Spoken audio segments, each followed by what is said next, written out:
Hi viewers, போன வீடியோவில் சந்திரன் நம்ம உண்மையான பெற்றோர்கள் யார் அப்படின்னு அவர் யோசனை பண்ணுறதோடு பார்த்துருந்தோம். இதுக்கப்புறம் என்ன நடந்ததுன்னு இந்த வீடியோவில் பார்ப்போம். அடுத்த காட்சியில் சந்திரன் அவரோட வளர்த்த தந்தை சொன்னதை நினச்சி யோசனை பண்ணிக்கிட்டே இருக்காரு. உண்மையிலே இவங்களோட பையன் இல்லையா நான், இல்லை நந்தனை கண்டு பயந்து இந்த மாதிரி பொய் சொல்லிட்டாங்களா, இதுக்கான விடையை அவங்கக்கிட்ட தான் நம்ம கேட்கணும் அப்படின்னு சொல்லிட்டு சிறைச்சாலையை நோக்கி போகிறாரு. சிறைச்சாலையை நோக்கி போகிற வழியில் காவலர்கள் எல்லாருமே இருக்கிறத பார்த்த உடனே சந்திரன் சாம்பிராணி போடுறாரு. ரோஹித், நீங்க என்ன பண்றீங்கன்னு காவலர்கள் கேட்ட உடனே அரண்மனை முழுவதும் சுத்தம் செய்யணும்னு அரசர் உத்தரவிட்டிருக்காரு. அவரோட புதல்விக்கு எந்த அவசரமும் நேரக்கூடாதுன்னு, அதனாலதான் இந்த சாம்பிராணி போடுறேன்னு சொல்லிட்டு ஒவ்வொரு இடத்துலயும் சாம்பிராணி காட்டிட்டு போறாரு. சாம்பிராணி போட போட எல்லா காவலர்களும் விழுந்துகிட்டே இருக்காங்க.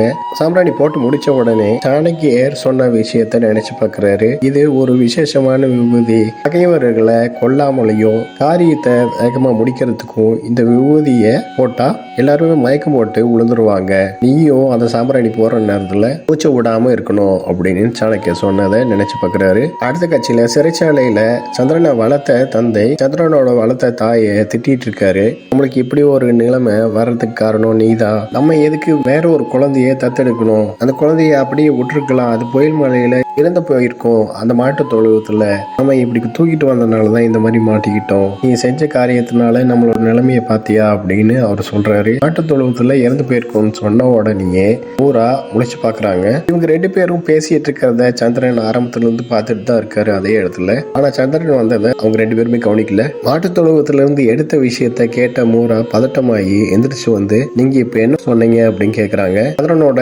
வளர்ப்பு தந்தை, இவ்வளவு நேரம் அரசர் எங்களுக்கு கேள்வி கேட்டு தொந்தரவு பண்ணாரு, இப்ப நீங்க கேட்க ஆரம்பிக்கிறீங்களா அப்படிங்கிறாரு. உங்களோட வேலையை பாருங்க, இது என்னோட குடும்ப பிரச்சனை அப்படின்னு சொன்ன உடனே, இல்ல இதுலதான் என்னோட எதிர்காலம் அடங்கி இருக்கு அப்படின்னு சொன்ன உடனே அவங்க ரெண்டு பேருமே அதிர்ச்சியை பாக்குறாங்க.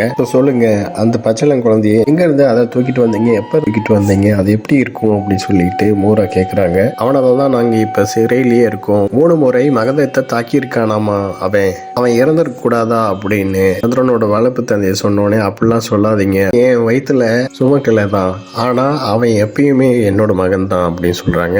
இதை கேட்ட சந்திரன் எமோஷன் ஆகுறாரு. உடனே மூரா சந்திரனை வளர்த்த தாயிட்ட போய், எங்க இருந்து கொண்டு வந்தீங்க, எப்படி இருந்தது, எந்த நேரத்துல தூக்குனீங்க அப்படின்னு மூரா கேக்குறாங்க. உடனே அவங்க வளர்ப்பு தாயும், மத்தால் கிராமத்துல மாட்டு தொழுவத்துல இருந்து அவனை தூக்குனேன், 20 வருடம் ஆனா என்ன, அவனை சீராட்டி பாராட்டி நான் தானே வளர்த்தேன் அப்படிங்கிறாங்க. பெற்ற தாயும் சரி தந்தையும் சரி அவனை அங்க போட்டாங்க, ஆனா அவனை நான் தானே பாத்துக்கிட்டேன் அப்படின்னு சொல்றாங்க. என்னைக்கு எடுத்தீங்க, எந்த நேரத்துல எடுத்தீங்க அப்படின்னு சொன்னோடனே, அரசர் சிசுநாதரை கொன்ன அன்னைக்குதான் நாங்க அவனை அந்த இடத்துல இருந்து எடுத்தோம் அப்படிங்கிறாங்க. அதாவது அவந்திகாவோட புருஷனை கொன்ன அன்னைக்குதான் நாங்க எடுத்தோம் அப்படிங்கிறாங்க. உள்ள பத்மானந்தன் அரசரா அமர்ந்த அன்னைக்குதான் நாங்க எடுத்தோம் அப்படிங்கிறாங்க. இதை கேட்ட மூரா அதிர்ச்சியாகி யோசிச்சு பாக்குறப்ப மூராவுக்கு குழந்தை பிறந்த காட்சியும் மூரா அந்த குழந்தைய தூக்கிட்டு போற காட்சியும் காட்டுறாங்க. நந்தனோட படையெல்லாம் பின்னாடி துரத்துற காட்சி, சந்திரனோட கையில எழுதுற காட்சி, அப்புறம் சந்திரனோட கழுத்துல ஒரு டாலர் போட்டு விடுற காட்சியும் காட்டுறாங்க. பழைய காட்சிகள் எல்லாத்தையும் காட்டுறாங்க. இதோட இந்த எபிசோட் முடியுது. நெக்ஸ்ட் எபிசோட்ல பார்க்கலாம். இந்த சேனல் சப்ஸ்கிரைப் பண்ணுங்க, பெல் பட்டனையும் பிரஸ் பண்ணுங்க, லைக் பண்ணுங்க, ஷேர் பண்ணுங்க. தேங்க்யூ.